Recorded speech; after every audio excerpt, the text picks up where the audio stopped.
Hi there, so let me introduce to you 10 strategies to get publicity.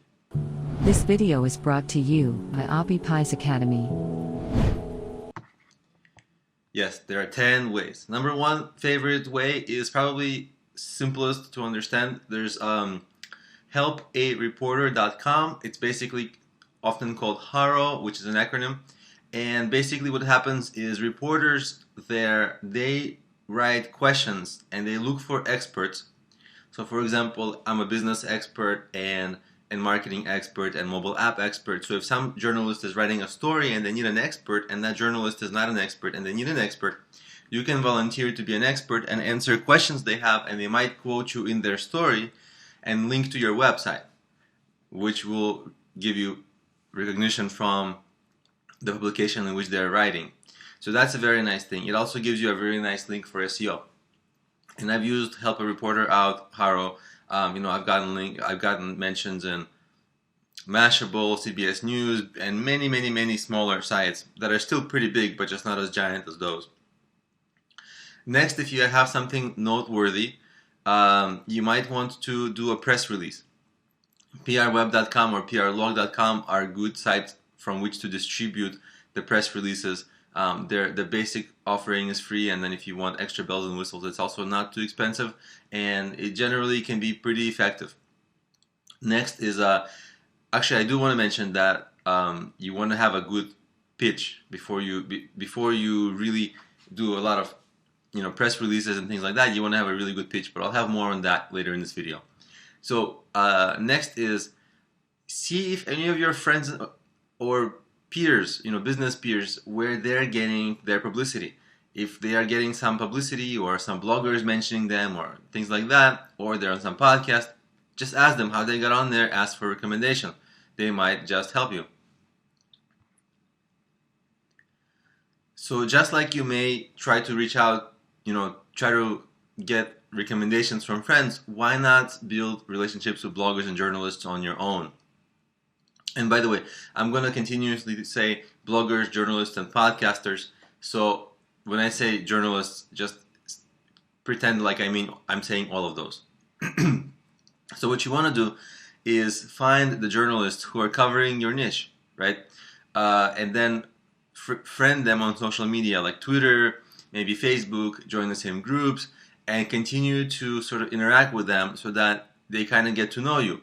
And do this way before you need their help, because once you need their help, then you can reach out, and it's not like a cold call. It's not like a cold, ask for help. They know you. It's a warm reach out in a way, and you'll be more likely to get help. If you don't do what I suggested, number 4, you can do outreach to journalists directly by cold emailing, and maybe offer them incentives. Sometimes it may be small payments, sometimes it may be free samples of your product, or sometimes it might be something else, like helping them promote whatever they are promoting, right? So that's worked for me, giving them kind of material incentive. Okay, number 6 is radioguestlist.com. I love this website. It's a way to get on radio shows and podcasts. I've gotten on maybe over 50 podcasts to date for sure, just from this website. Every day they send you more podcasts that are looking for guests, and if you happen to fit, it's relatively easy. You get a high response rate from the podcasters who are looking for guests, and it's great. I like number 7 because if you present at events, you never know, you might get some clients right from the audience. But the cool thing is that there are journalists who may be sitting in the audience, right? Bloggers, journalists, you never know who's sitting in the audience, and as long as you make your pitch or your presentation really stand out and shine, they'll like, they might cover you. You may also do number 8 is something I did. I reached out, I literally looked at the top 100 iTunes podcasters for business, and I emailed all of them one day, and I got a pretty good response rate from a number of them.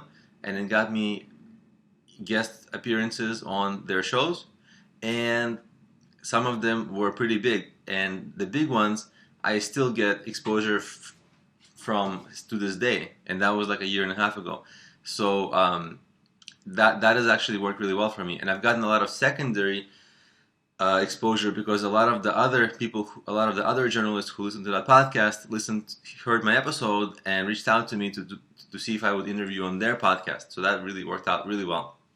One thing that you want to do is, even before you really start to get publicity, you want to position your brand and give it a story so that it really stands out. So I'll give you an example. In my case, I was like the mobile app business entrepreneur guy, right?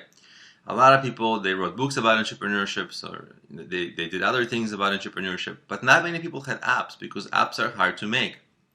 And so I stood out. And then just having apps didn't really stand out. When I had hundreds of thousands of downloads, that stood out. Okay, so then my pitch was like, "Hi, I am so and so, creator of the such and such apps, which have 300,000 downloads and are the top mobile apps for entrepreneurs." Well, if you're an entrepreneur, blogger, or journalist, that would certainly get a lot of your attention. It would get attention, and it did get a lot of attention from a lot of people, which is how I got a lot of my publicity, because it was different, right? So you want to position yourself in a slightly different way. You don't have to make apps, but at least give yourself some angle so that it inspires curiosity. Okay, number 10, you could hire for, a lot of people just simply hire agencies and PR professionals to help them get publicity. Now, this is expensive, and the cheap ones are probably not good. The cheap ones are probably going to get you really low quality PR from low quality websites or publications. So you really want to be careful here and only hire very reputable agencies and PR professionals. And keep in mind that those will be the most expensive ones. So publicity is actually expensive to buy. If you buy it from a good expensive source that you can afford, you can get really great results. Like, you can get on TV, you can really get, be mentioned in very, very top publications, things like that. But it costs money. So if you have that upper echelon budget, a PR professional will cost a few $1,000s a month, and a PR agency will cost maybe closer to $10,000 a month, maybe over $5,000 a month. If you have that budget to get publicity, then it's worthwhile to think about.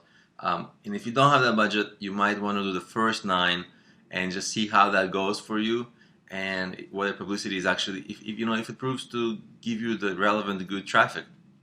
So those are my tips for how to get, 10 tips for how to get publicity. Try some of them, and I'd be glad to hear how it went for you.